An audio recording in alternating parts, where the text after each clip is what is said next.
It was locked. And I was like, I better bring these just in case.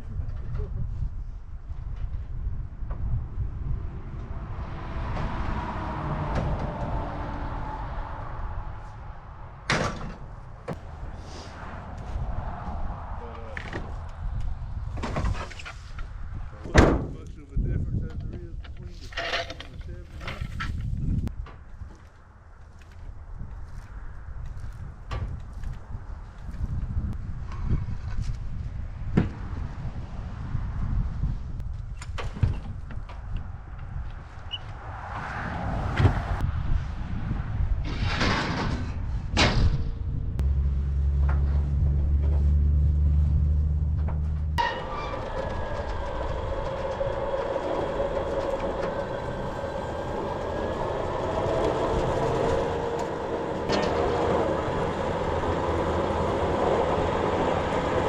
You want to be a rock superstar, man. You gotta look good. You want to be a rock superstar, you gotta look good. I'm scared. I'm getting cars with complete locked up wheels, man, right up this thing. No turning back now.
Just want to say, we got her up to the shop, barely.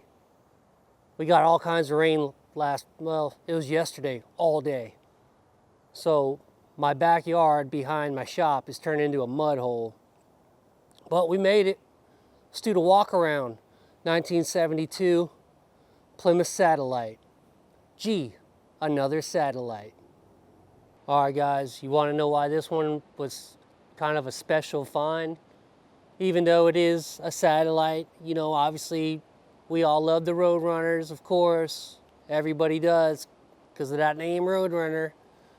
But what I want to show you that makes this car cool is right underneath this hood. So you ready?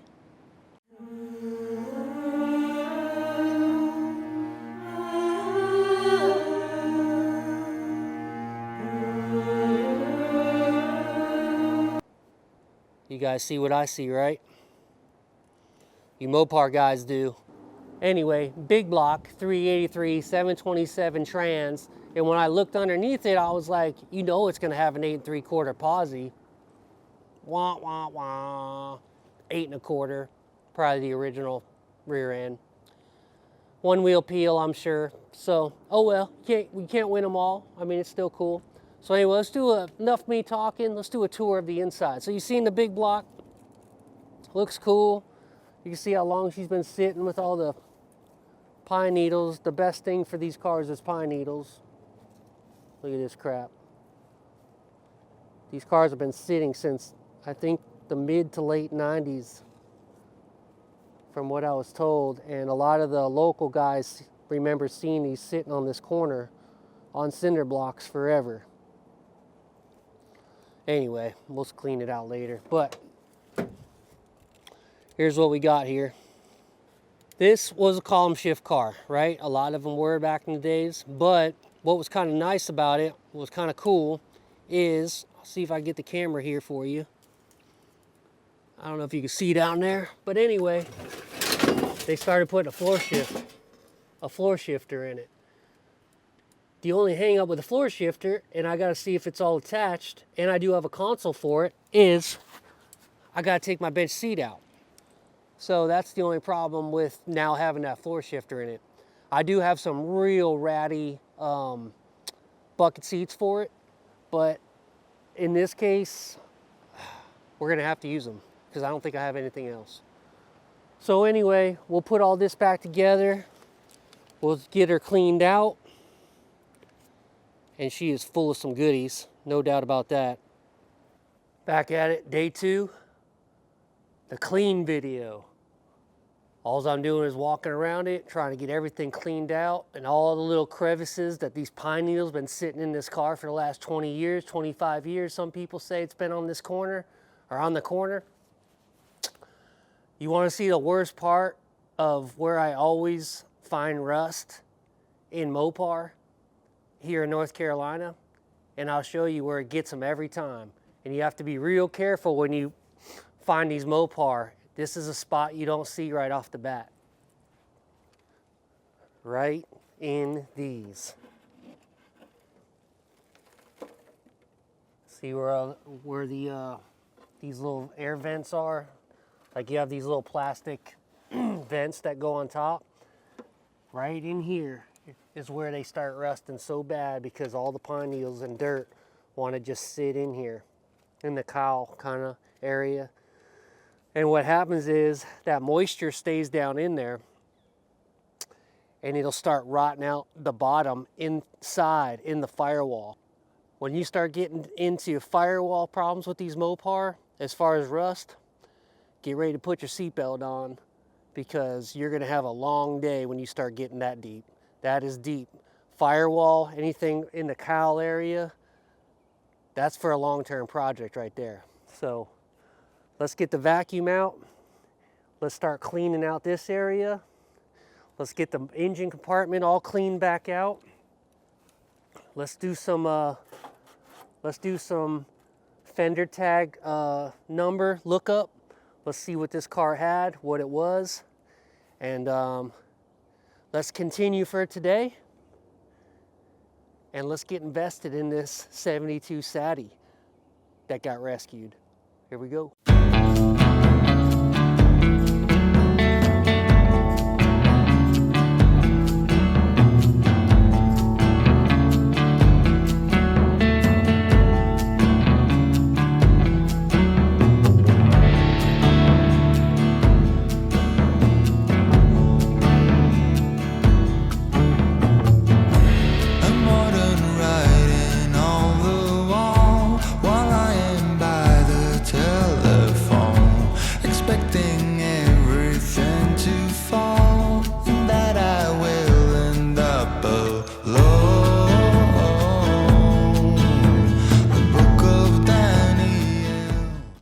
Inside looks pretty good. I'm pretty comfortable with that, I think. The rest we'll just hit it with the pressure washer. Let's move to the inside. Let's start taking out all the crap that's in there, and let's see what we're working with on the interior side of this 72. All right. This is a pretty important piece right here. It's not in the best condition, but hopefully it's good enough for a ratty car like this that we can put it back on. So I'm very pleased to see that part. All right, everybody knows if you're a car guy and you got a lot of cars coming and going in your shop, you're gonna end up with scrap metal. Scrap metal pays, everybody. Scrap prices are pretty high right now too. And what I do is I just take my anything like metal that I don't want, I throw it in a a garbage can.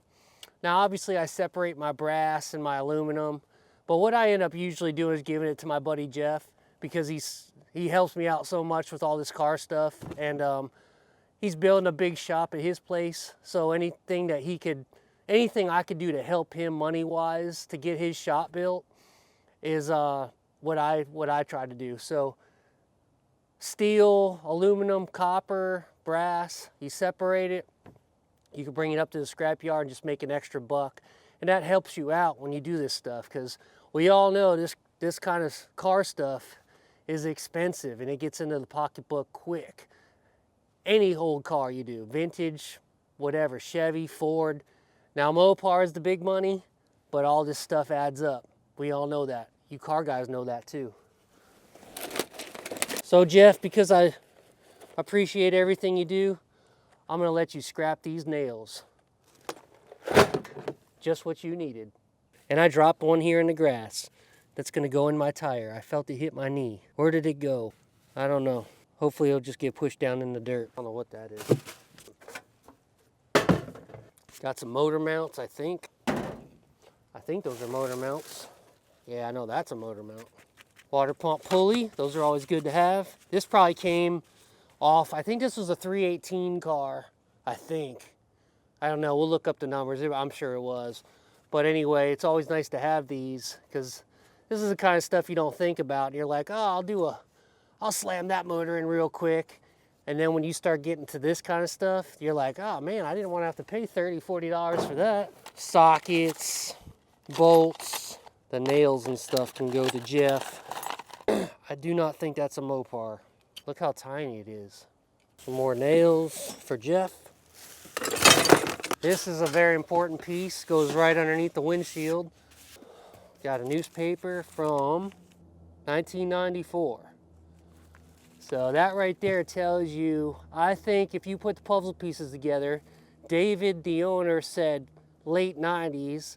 Buddies of mine said earlier, way earlier than that. The newspaper says 94, you know, give or take. So let's just say mid 90s maybe. This thing's been sitting on cinder blocks. I'll go with that, 96.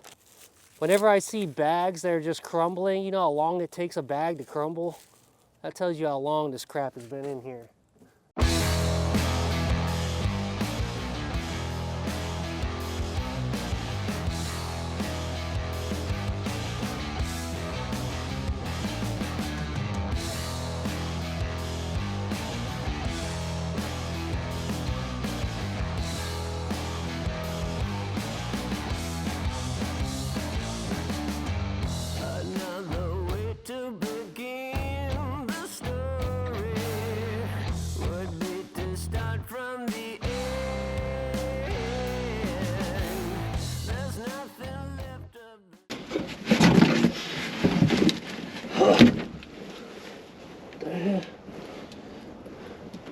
Headliner's pristine. All right, we got the cab cleaned, but my favorite part, seeing what's under the back seat. So you guys ready? I left everything for you. I didn't even pull it yet. And I'm sure there's not much, but we can always cross our fingers. I haven't found anything good underneath the back seat in a long time. So let's do it. The seat's ripping. Oh! Make sure we're level. Yep. Perfect. Oh, man. Oh! Alright, let me see where it's hung up.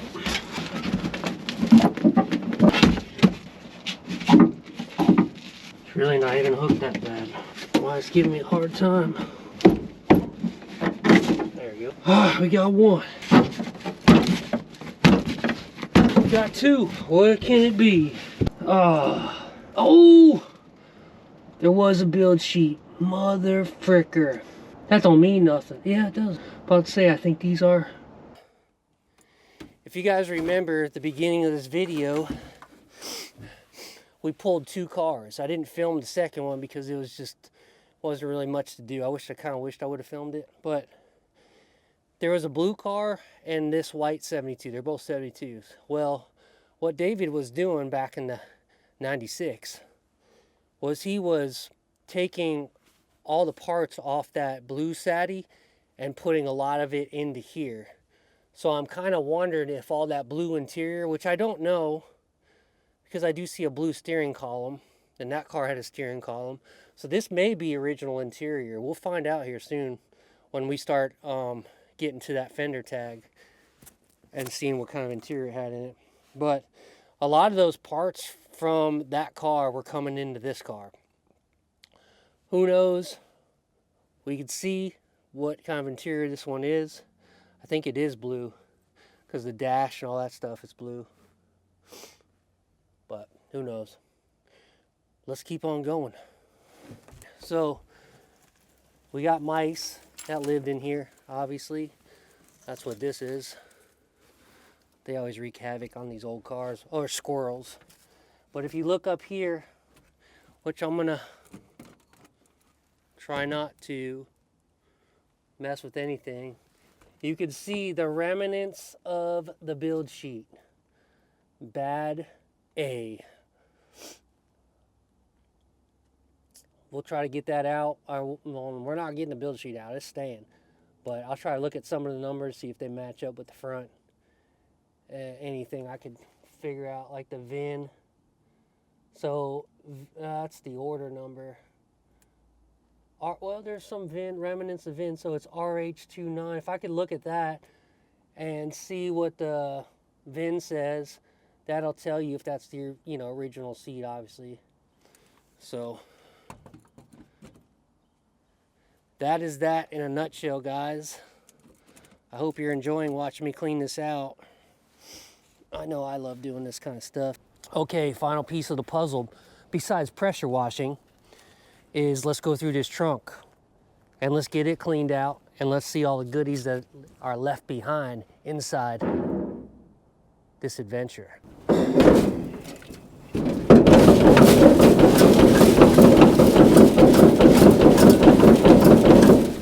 It's raining rust. I swear they're all the same. Got a nice cam here. It's a little rusted out now.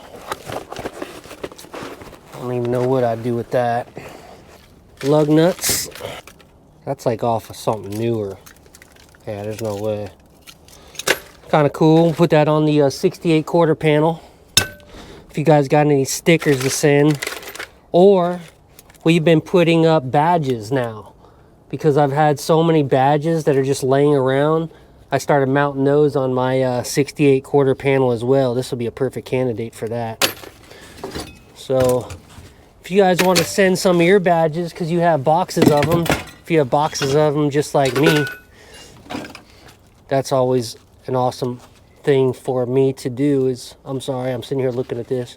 But I love mounting those on that 68 quarter panel, so just throwing it out there. That distributor is about shot.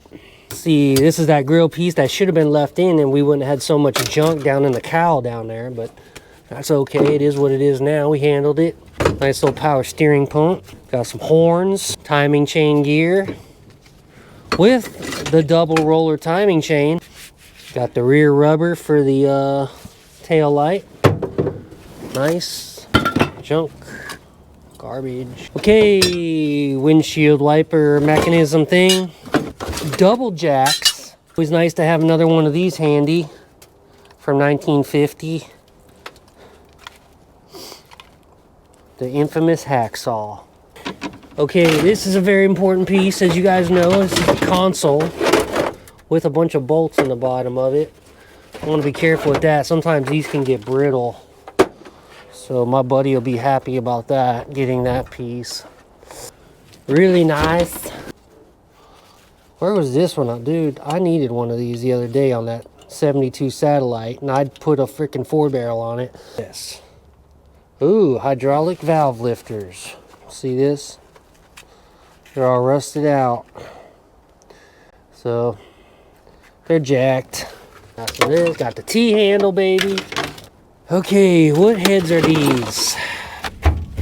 We will look these up. But if you guys know, you can leave me a comment. 432-3302. Small block. Look at those little ports. Probably 318 heads.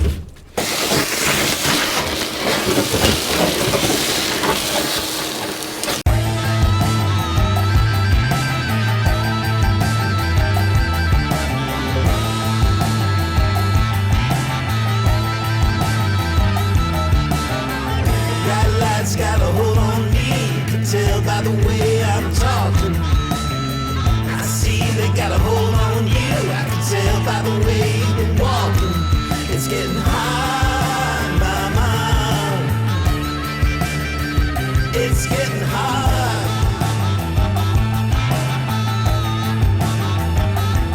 It's getting hot, mama. It's getting hot.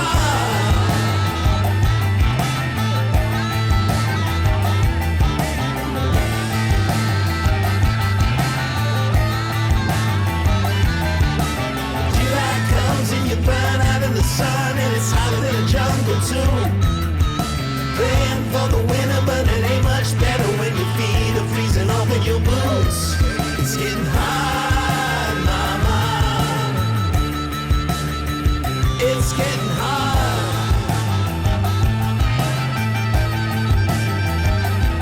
It's getting hot, mama. Oh, it's getting hot.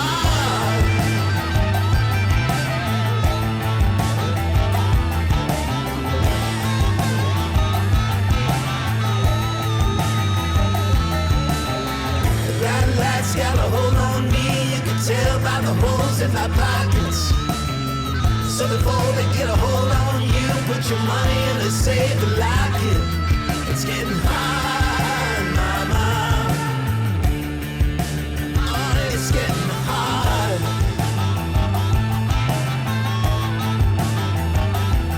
It's getting hot, mama.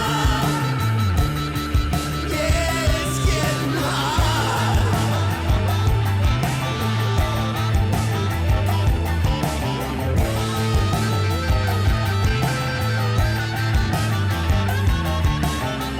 Take a train ride, hop out on the east side. The women there look right, but they ain't looking at you. You ain't got nothing, don't try to get on some.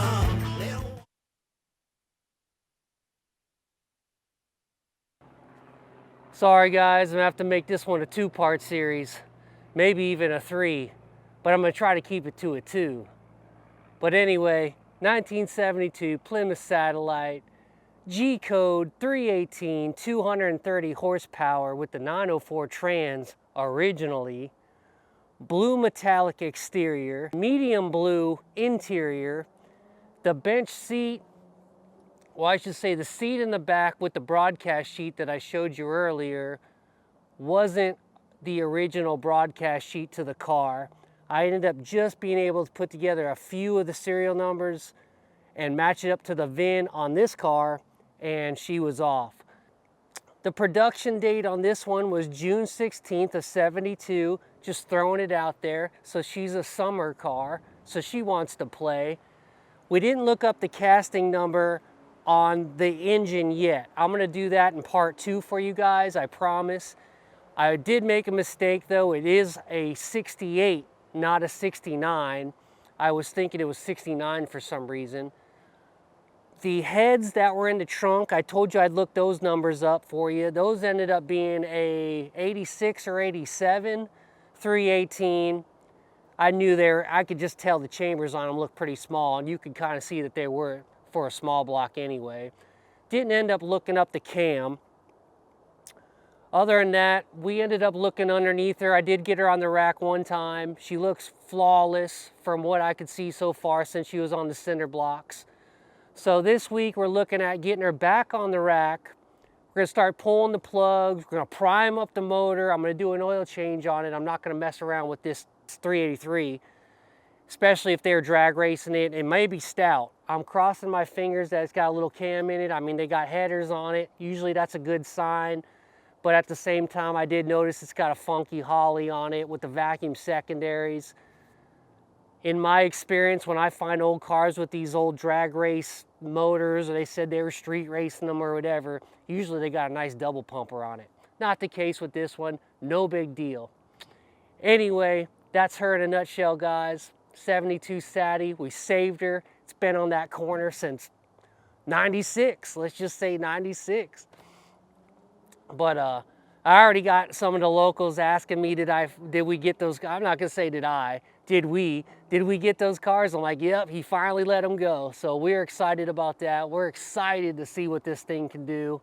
Anyway, if you guys like what we do, don't forget to hit that subscribe button. We're almost to 20,000 subs. We're already talking about the live video. So I can't wait to go live with you guys. Can't wait to hear all your good questions about some of the stuff we had around here. Bradley's Wrenching at Gmail if you want to send me any emails about, or show me some of the cars that you guys are working on, or hey, even some of the cars you guys rescued. You know, everybody likes to rescue a car now and again.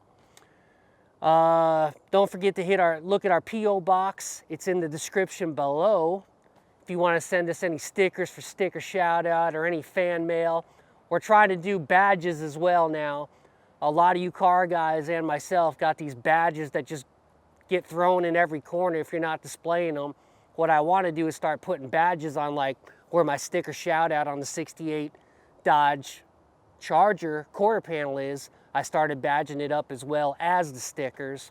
Don't know what I'm going to do with that when I fill it up. I don't know if I'll hang it up in the shop or what. We'll figure something out when that time comes. But other than that, I'm excited. I hope you guys are invested in this car like I am. And only thing I gotta say is let them rip, not rot. Keep on saving them. Don't send them to the crusher. And we're out. Later.